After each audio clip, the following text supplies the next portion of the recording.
passe-t-il ? Que se passe-t-il au cinéma ? On va le savoir tout de suite avec Rémi de clap.ch. Bonjour Rémi. Bonjour Simon, bonjour tout le monde. Et aujourd'hui, en marge de la sortie de The Batman de Matt Reeves, on revient sur le parcours cinématographique de ce super-héros Batman en costume de chauve-souris.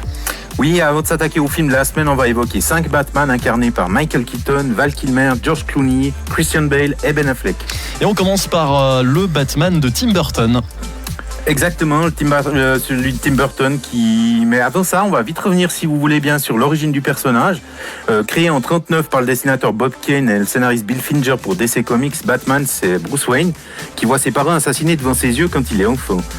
Adulte, toujours traumatisé par cette affaire, il décide de rendre la justice lui-même contre les affreux qui enveniment sa ville, Gotham City. Contrairement aux autres super-héros, ses potes, Superman et consorts, Batman ne possède aucun super-pouvoir, collectionne lui-même tous ses gadgets.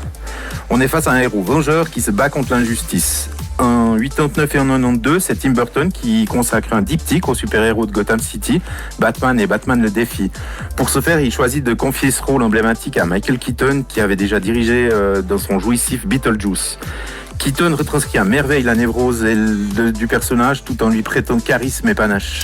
Et juste après Tim Burton, c'est Joel Schumacher qui a repris les commandes. Oui, et réalise Batman Forever avec Val Kilmer en 95 et Batman et Robin en 97 avec George Clooney. Là, on est presque dans la parodie, les deux comédiens ne convainquent pas du tout, ils cabotinent beaucoup trop. Ces deux films flashy et ouvertement gay-friendly seront vite oubliés. Il faut attendre le milieu des années 2000 pour retrouver Batman sur grand écran. Voilà, entre 2005 et 2012, c'est Christopher Nolan qui consacre une trilogie, ce coup-ci, aux super-héros de Gotham. Le rôle revient à Christian Bale, qui, comme à son habitude, s'investit corps et âme dans son personnage.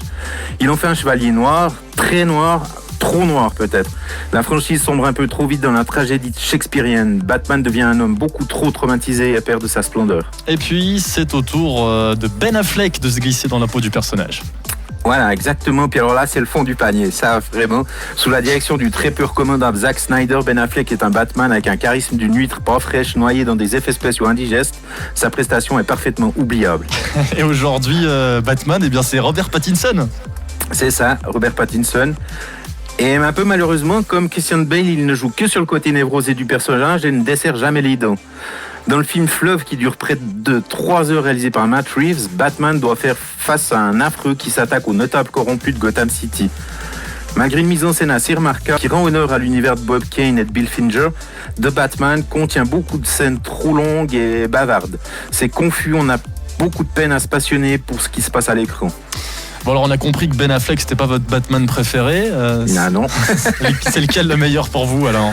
Sans aucune hésitation, c'est Michael Keaton et le meilleur film consacré à la chauve-souris, c'est Batman le défi de Tim Burton. Très bien. Si Batman vous manque, rendez-vous dans les salles obscures pour le découvrir avec Robert Pattinson. Merci Rémi, on vous souhaite une bonne soirée.